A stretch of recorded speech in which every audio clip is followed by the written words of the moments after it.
Yeah, this is, wouldn't this be a nice little toy to have?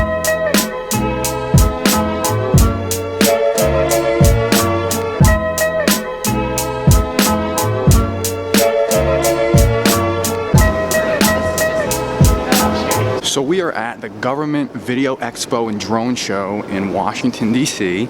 Down here with my father. And essentially what it is, it's a big event for drones. Both government use and also recreational use as well.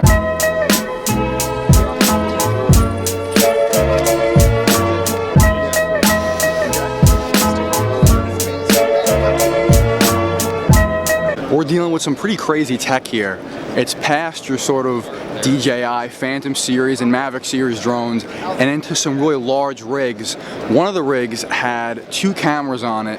One camera was a gimbal looking face down, and another camera was a camera looking straight forward, so when you're flying you can get your shots from down below, but then you can also see in front of you with a dual camera view. I mean, that's insane. Spring, summertime, it's actually nice. So what'd you think of the drone expo, Dad? now that we've just completed it. It was pretty small, but it was fascinating. Yeah, it was interesting. One of the cameras, it was a larger drone and it had 8 GoPro cameras on it, and the idea was you're filming in 360 so you can film with virtual reality. So you put your goggles on and you can fly the drone as if you were flying in virtual reality, which I think is pretty crazy. That's some interesting stuff.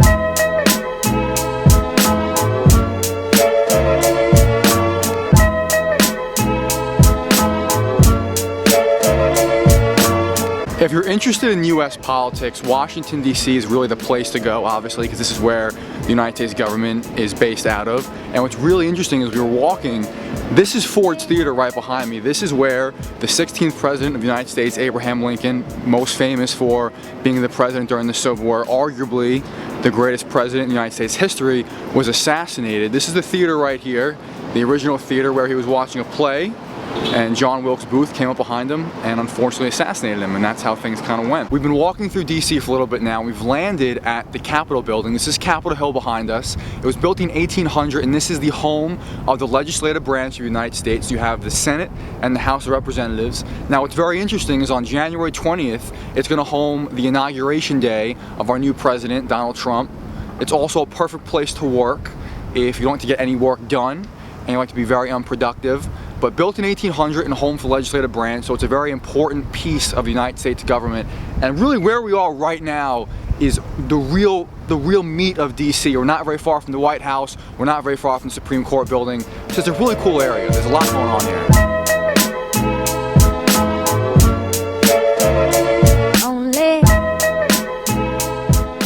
So we're here at the Air and Space Museum here in Washington, D.C. and at the beginning of the museum, it's all about space travel and sort of pivotal moments in space travel. This behind me is the Mercury Friendship 7, where we sent the first manned man to orbit space. This is 1962. We weren't the first, but this is the first American to do it. The Russians did it about a year before us. And over here, this is the Gemini 4, which sent 2 men into space, also American. And you look in these things, there's little tin capsules. You could barely imagine fitting a person, let alone 2. But you know, really huge moments in the context of space travel, context of human history. We land on the moon in 1969, so a few years later. So this is really what started it all in terms of manned space travel. This is one of the most wild things I've ever seen. So back in the 60s during the Cold War, there was a lot of espionage going on between the Russians and the United States. This was a satellite used by the Americans to spy on the Russians and Chinese. Now what this satellite did was it had a camera built in. They'd ship it up to orbit, and it actually took pictures, filmed pictures, and then those pictures were parachuted in heat-sealed capsules, parachuted down from the satellite, and would be picked up either by aircraft, where the parachutes would fall and an aircraft would hook them on and would grab them, or by water. They'd land in the water. This was very top secret. Only the president, in this case Eisenhower, and a few others knew about it. But how wild is that? With the tech they had available, they sent a satellite into space, took pictures, and then parachuted those film pictures down. That blows my mind. And right here, these kind of bands, that's the actual film that they use for the images.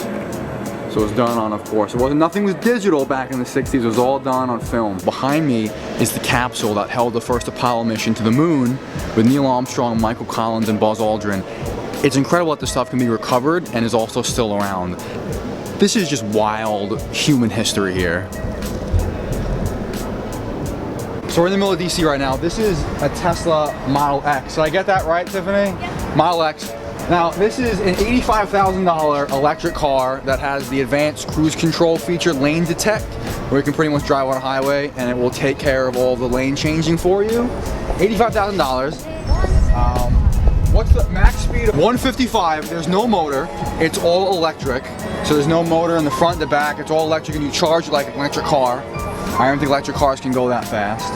Seat 6, very spacious, and it has this sort of full sunroof where you can basically look up and it's the sunroof, and then it has these awesome DeLorean style doors. $85,000 though. And thus concludes our successful trip to DC. I got some tea a little while ago. I'm all warmed up back at the hotel lobby. We're leaving in about an hour. Very, very successful short trip with the dad. But it gets a lot colder here than I expected. I mean, it was probably in the 20s this morning. Rough, really rough. Didn't get a sunrise, tried to. But on that note, guys, we're gonna call it a day from here. Lots of love, lots of respect. Love you guys so much, and we'll speak to you soon.